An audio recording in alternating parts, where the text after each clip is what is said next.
Hello everybody, Ben Emerson here. Today we are taking a little dive into the lead wrist. Now I've got my Hack Motion 3D system on that shows us in 3D exactly what is happening with the lead wrist throughout the entire golf swing. We are going to look at the very top to see what your lead wrist is doing, whether if it's extended, if it's flexed, if it's kind of cupped, if it's bowed, and what that does to your golf swing and actually to the golf shot.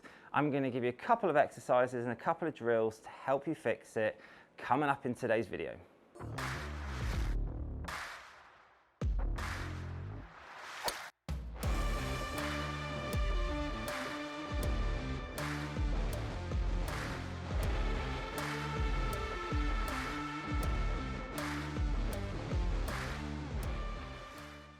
So when we look at the lead wrist in the golf swing, what we're actually measuring is actually how much at the very top of the swing that this sensor here, that's showing 0 degrees where my lead wrist is flat.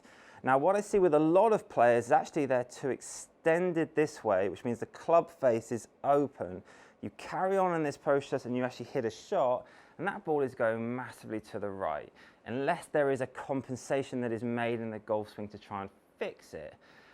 What we look at when we see the best players in the world, their lead wrist does a couple of things. When you get to the top, the very first thing that it does is it actually goes into flexion. It starts flexing before anything else. So if I was to take it here, flexion is when the wrist starts going towards the ground this way. Extension is when it goes up this way. If I take the club to here and actually show you that, if I was to extend my wrist, that is the club face now pointing up to the sky. That is an open club face. And if I was to go into flexion and I go this way, now all of a sudden the club face is pointing to the ground and it's closing it. When we see the best players in the world do this, what they do is this. They get to the very top of the swing and the very first move they do is they go into flexion. They start flexing it. Now some flex more than others, but there is a slight flex at the top of the swing. Then what happens is they then, as they start to come through, they start to unhinge. They start to uncock the wrist. This is called ulnar deviation here. It's a very powerful move in golf if it's done at the right time. And then the third thing is they rotate. Now, when we talk about amateurs, when we talk about higher handicappers, unfortunately other things start to happen. They can get very extended here, which means the club face is massively open. We then see either an early rotation this way, or we see this casting kind of position, which we've done videos on before, where we actually get the club casting this way. It's a real power loss if that ulnar deviation is done in the wrong place. So the best players, they start with a little bit of flexion, then it unhinges, and then it rotates in exactly that order. But if we were to look at the club face for a second, and this is why I love using Hack Motion in this 3D system, is if I was to pretend to hit a shot and I take the club back to here so it's parallel with the ground. Now, this is me at kind of 0 degrees when my wrist is relatively flat. If I was to extend where this number now starts going positive, that's me now pointing the club face to the sky. Right, so that's a really open club face. If I now take it up to the top, you can see I'm still at that extended position. Now, if I was just to hit the ball normally now and not make any compensations, that club face is coming back in open and it's heading off to the right. So you've got to actually put a compensation in to get from massively extended here to then try your best to actually flex it, get it back to 0, so you can actually square the club face off without doing another compensation by poor alignment or by actually just doing all the other faults that we kind of see in the golf swing. What we then want to see is if I get to the very top and I've stayed flat, or I am, let's say I'm a little bit extended, right? Because some players do have a little bit of extension this way. The very first move you should feel, and we call this the motorcycle drill, of actually just feeling like you're revving the motorcycle, actually getting this kind of position of flattening the wrist at the very top to try and early set it in a more squarer position, so you can then just rotate through.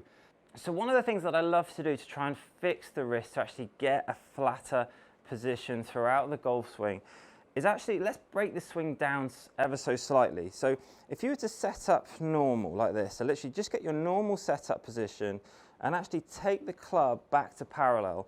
What I want you to do to start with, I want you to get this understanding of what does it feel like to open the club face up? What does it feel like to extend that wrist? I then want you to just come back and see what that does at impact to the ball, if you weren't to make any adjustments.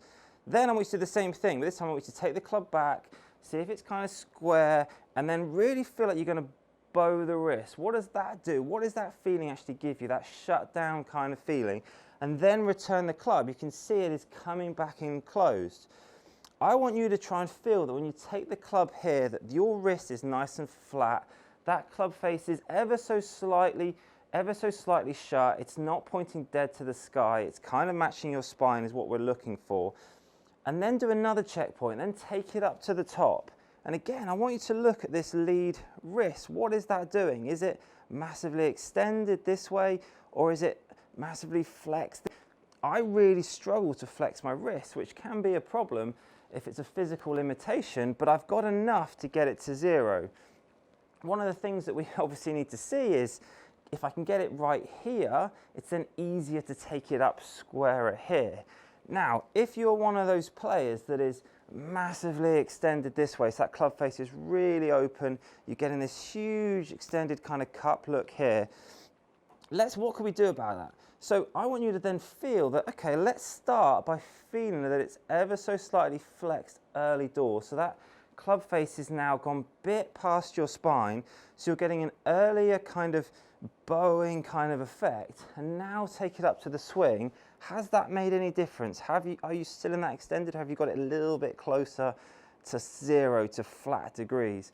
I think if you're one of those players that has been told to kind of not be laid off, to try and get the club on pointing more towards the target, instead of using your body or your arms to get into that position, you've tried to cheat and you've taken it to the top and you've gone, no, I don't want to be laid off. I don't want to be pointing the club over here. So you do this. You get your wrists and you extend them all the way this way to try and get the club to point more towards the target line. Unfortunately, like I've said, now you've done it the wrong way. Now you've extended that wrist, you've opened the club face up and you've made it harder to be more consistent. I want you to break the golf swing down. Take it to here, see if it's 0, take it to the top, see if you've managed to keep that kind of nice flat wrist all the way down here to your arm, exactly the same. And just make a couple of nice rehearsal drills where you're going to go really slowly, checking the wrist the whole way back, and actually make some slow swings. And then, let's see if we can put it into play.